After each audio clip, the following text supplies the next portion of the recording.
They told you addiction was a weakness, that if you just had more discipline, more willpower, you'd be fine. But what if everything you were taught about addiction is wrong? What if your addiction isn't the problem but the signal, a coded message from deep inside, trying to tell you something no one ever helped you hear? Carl Jung believed addiction was a spiritual cry, not a moral failure. Gabor Maté says it's not about what's wrong with you, but what happened to you. And that simple shift changes everything, because this isn't just about drugs or alcohol. This is about the phone you can't put down, the endless work, the sugar, the noise. This is about the pain we're too busy, too proud, or too scared to feel, so we numb it instead. But here's the breakthrough. You don't have to stay stuck in this cycle. You can understand it, face it, and begin to transform it today. And by the end of this video, you'll see addiction not as your enemy, but as your unlikely guide. So buckle up. This isn't just psychology. This is a journey back to yourself. Nobody wakes up one day and decides, hey, I think I'll destroy my life with addiction. That's not how it starts. Addiction usually slips in the back door disguised as relief, distraction, even comfort. A drink to silence the stress, a scroll through Instagram to feel seen, a slice of cake to fill that ache inside. What begins as a quick fix slowly becomes a crutch. Take someone who's just gone through a breakup. They might binge-watch series to escape the silence at night. It helps for a while. But when that escape becomes daily, when it becomes necessary, that's when a habit morphs into a prison. Addiction doesn't scream its arrival. It whispers, just one more, and then it comes back tomorrow. Louder. At its core, addiction isn't about pleasure, it's about pain. It's the silent scream of the psyche saying, something's wrong.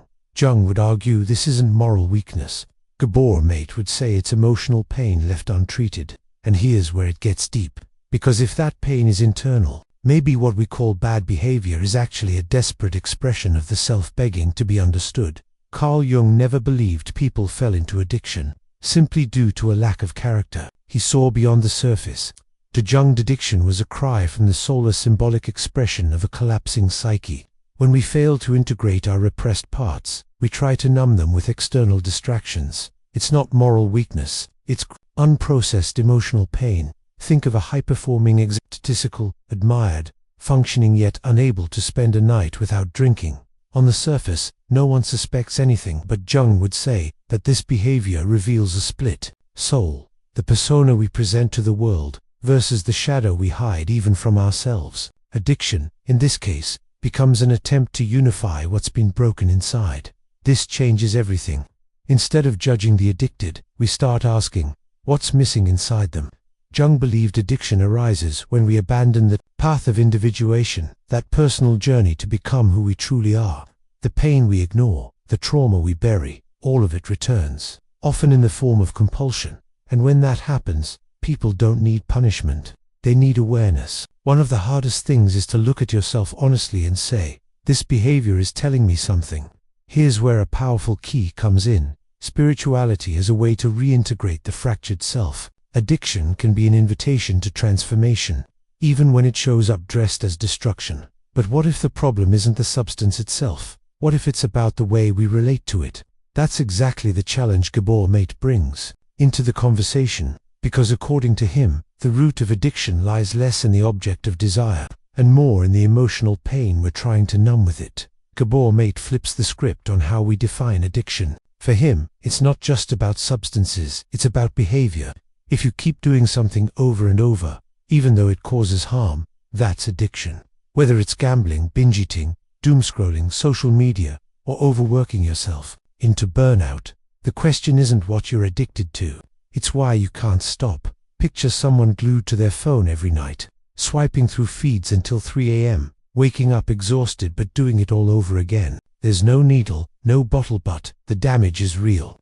Maté calls attention to these everyday behaviors that quietly sabotage our health, relationships, and purpose. Because when we talk about addiction, we need to go beyond drugs and alcohol. What makes Maté's definition so powerful is that it brings everyone into the conversation. No one is immune.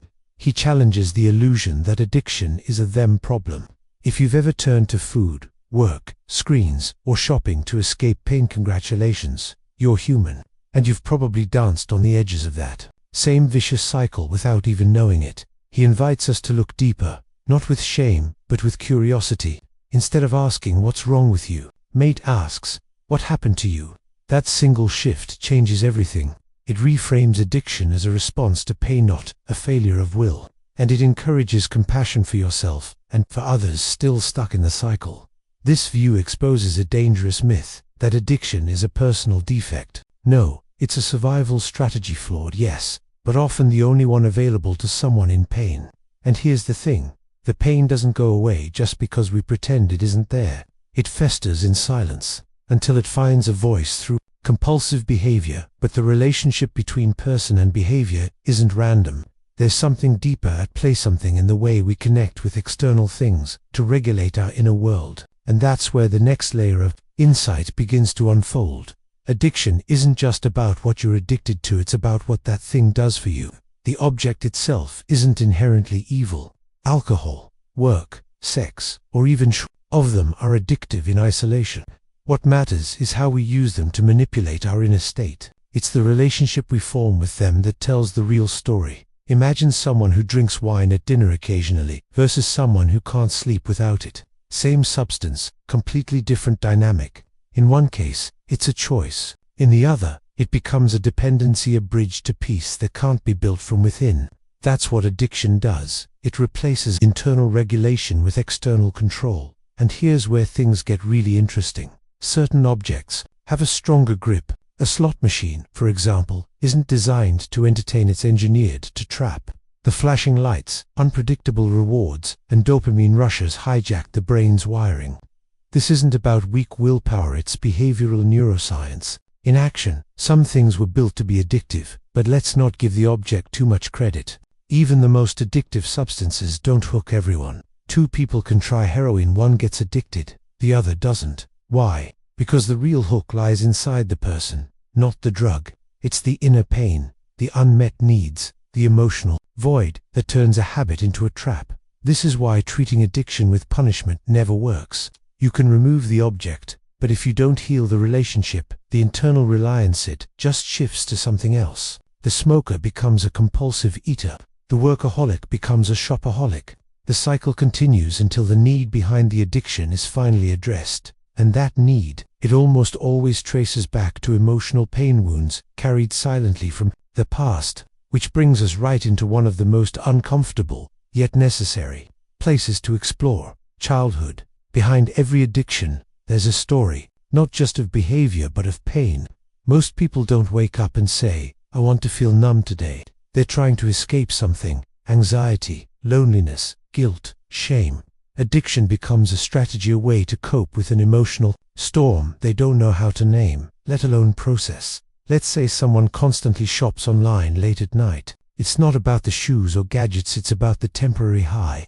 That brief moment of excitement replaces something that's missing inside: comfort, validation, maybe even self-worth. When the package arrives, the feeling fades, and the cycle starts again. It's never really about the thing, it's about the pain it covers. Gabor Maté often says, don't ask why the addiction, ask why the pain. That one shift changes the conversation completely.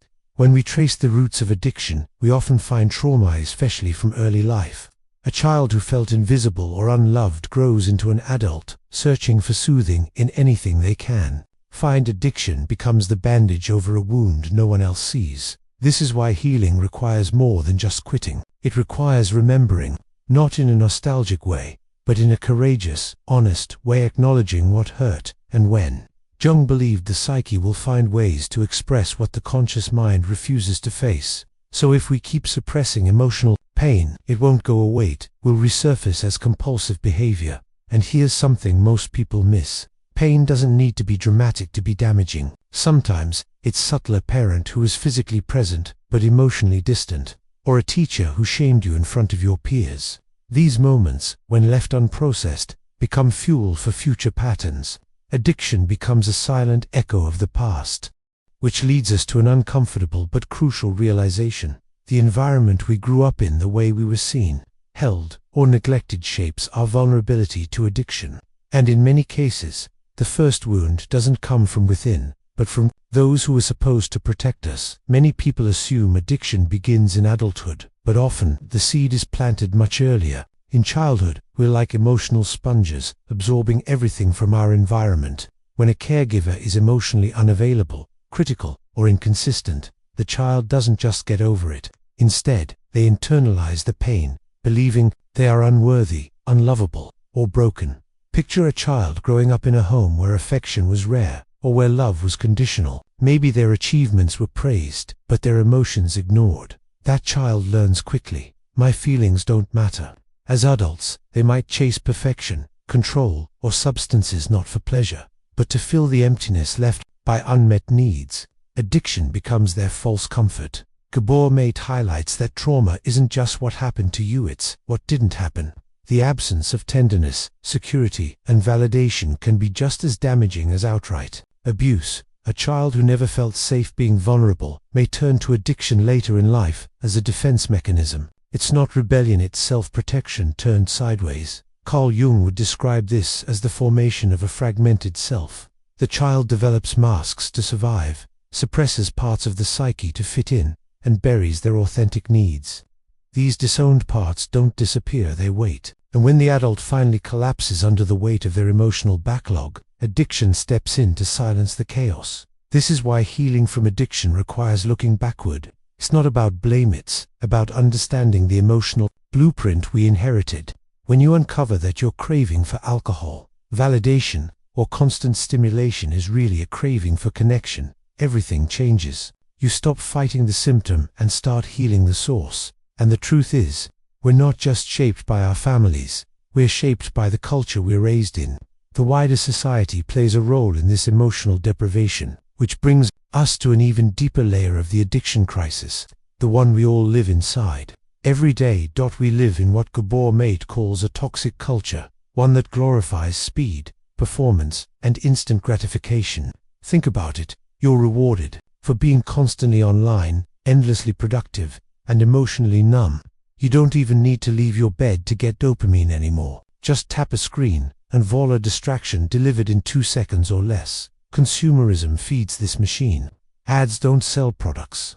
They sell solutions to problems you didn't even know you had. Feeling lonely? Buy this skincare routine. Feeling stuck? Upgrade your phone. The message is clear. Don't go inward, just consume. Addiction thrives in that message, because it teaches you to soothe emotional pain by buying relief. Even our technology is designed to keep us hooked. Infinite scrolling, autoplay, notifications, it's all crafted to trigger the brain's reward system. This isn't by accident. Social media platforms run on the same behavioral psychology that drives slot machines. The longer you stay engaged, the more data they harvest, and the more you spiral into compulsive loops. And when your phone becomes the therapist, best friend, and entertainment center all at once, what's left for human connection? We're hyper-connected but emotionally starved. This creates the perfect storm Jung might describe as mass psychic imbalancer, collective soul craving meaning, but settling for distraction. It's no wonder people are turning to anything: substances, screens, shopping to numb the pressure. When your value is measured in likes, and your peace is constantly interrupted by a buzz, addiction isn't an anomaly, it's an adaptation. A way to survive the overwhelm of a system that never lets you pause, breathe, or just be. But if this cultural pressure is shaping our brains and behaviors, can we truly escape it? Recovery begins not just in personal reflection, but in reclaiming consciousness from a world that profits off our disconnection. And that journey back to self starts with awareness. Awareness of the cycle. Awareness of what's happening inside the mind. Addiction isn't just a habit, it literally rewires the brain. Repeated exposure to addictive substances or behaviors reshapes neural pathways, locking in cycles of craving and reward. The more you feed the cycle, the deeper the groove becomes. It's like walking the same path in the forest over and over until it turns into a trench. That's why stopping feels like swimming against the current. But here's the hopeful part. The brain can change again. Through neuroplasticity, we can carve new paths. It takes time, effort, and most importantly, awareness. You can't heal what you won't acknowledge. Recovery begins with noticing your patterns. When do you crave? What are you feeling in that moment? What pain are you trying to escape? Carl Jung believed that only by bringing the unconscious into the light of consciousness can we be free. This process, which he called individuation, is like psychological alchemy, transforming inner darkness into wisdom. It's not about perfection, it's about integration. Seeing all parts of yourself messy, wounded, craving, and saying, "You belong here." Reflection tools help. Journaling, meditation, breathwork, therapy, or even a daily walk without distraction can begin to loosen the addiction's grip. For some, reading books like The Power of Now by Eckhart Tolle or In the Realm of Hungry Ghosts by Mate himself opens that door. Not because they provide answers, but because they ask better questions. Still, it's not a linear path. Some days feel like progress, others feel like failure. That's part of the brain's healing process, disruption before stabilization. And when relapse happens, it's not proof that you're broken, it's a reminder that deeper layers still need attention. Healing asks for presence, not punishment. And while internal work is essential, no one climbs out of addiction entirely alone. Support, connection, and belonging are the missing links for many. Which brings us directly into the next critical layer of recovery, the role of healthy relationships and social integration. Healing from addiction isn't about just quitting. It's a deep journey inward. The behaviors we want to stop are often symptoms of something hidden beneath. Jung called it the shadow, those rejected, repressed parts of ourselves we'd rather not face. True recovery means inviting those shadows into the light, sitting with them, and listening instead of running. Self-reflection is the starting point. Questions like, what am I avoiding? Or what am I afraid to feel? Become tools of liberation. Instead of reacting blindly, we begin responding consciously. Meditation, shadow work, and somatic therapies can help access these inner layers. It's about learning to feel again without drowning in the emotion. But here's the catch: we can't do it alone. We weren't wounded in isolation, and we won't heal in isolation either. Gabor Maté emphasizes the importance of safe relationships. Whether it's a trusted friend, a support group, or a mentor, recovery requires community. It's in shared stories, honest conversations, and mutual understanding that shame begins to dissolve. Social support does more than comfort, it reprograms the nervous system. When someone holds space for your pain without judgment, your body learns it's safe to exist without armor. That's how new patterns form, not through willpower, but through co-regulation. And that's why healthy connection is not a luxury in recovery. It's the foundation. Carl Jung would say that wholeness is found not in perfection, but in embracing all that we are, light and shadow. As we reclaim our authenticity, the grip of addiction weakens. We don't need to run anymore. We begin to root into something real, something honest. And as we reconnect with others, we also start to reconnect with ourselves. Yet even as we build this new identity, there's one final dimension to explore, one that transcends the individual and speaks to the collective hunger for meaning. The spiritual nature of addiction. Addiction is often treated like a personal defect, but at its core, it's a spiritual crisis, one that reflects not just the individual's pain, but the soul sickness of society. We live in a world that rewards disconnection, glorifies performance, and punishes vulnerability. In such a landscape, it's no wonder so many turn to addiction. It becomes the answer to a question no one's willing to ask: where did we lose our connection to meaning? Carl Jung saw addiction as a spiritual longing, hunger for wholeness, misdirected toward substances or behaviors. We crave transcendence, purpose, union with something greater than ourselves. But instead of rituals or deep inner work, we settle for stimulation and sedation. When spirit is absent, the void doesn't stay empty, it fills with compulsion. Redemption, then, isn't about becoming someone new, it's about remembering who we were before the pain. Gabor Maté speaks of this return to the authentic self, often buried beneath layers of trauma, shame, and cultural noise. It's a quiet, gradual process. You don't have to fix yourself. You have to find yourself. And that journey begins with self-compassion. But let's not spiritualize away the real work. Recovery requires actions, more repeated, conscious steps. Practices like mindfulness, journaling, attending support groups, reconnecting with nature, and volunteering can begin to nourish the parts of the soul that addiction starved. You don't need to climb a mountain, you just need to take the next honest step. And here's the hopeful truth: everyone can be redeemed. No matter how long you've been lost, the path home still exists. Jung believed that within every wound lies the seed of transformation. Gabor Maté echoes this: healing isn't just possible, it's natural when we create the right conditions. The human spirit wants to heal, It just needs space to breathe again. So maybe addiction isn't the end of the road, but the beginning of a return to presence, to connection, to meaning. And that return, for many, starts not with a dramatic breakthrough, but with a quiet decision to look inward one more time. So now, you know addiction isn't just a habit, it's a map that leads straight to the parts of you that need healing, attention, and reconnection. But here's the question. Will you keep numbing the pain, or will you finally listen to what it's been trying to say? What if you paused for a moment and asked yourself, what am I really running from? What would it feel like to finally be free, not just from addiction, but from the pain beneath it? The answer won't come from outside. It's already inside, buried, waiting, ready to be uncovered. Now, I want to hear from you. What part of this message hit you the hardest? Have you ever looked at your patterns and realized they were trying to protect you? Share your thoughts. In the comments, I read every single one. And if this video helped you see things differently, imagine what's coming next. Hit that subscribe button, turn on the notifications, and join this growing community of people waking up, healing deep, and rebuilding their lives with purpose. You're not alone. Let's walk this path together.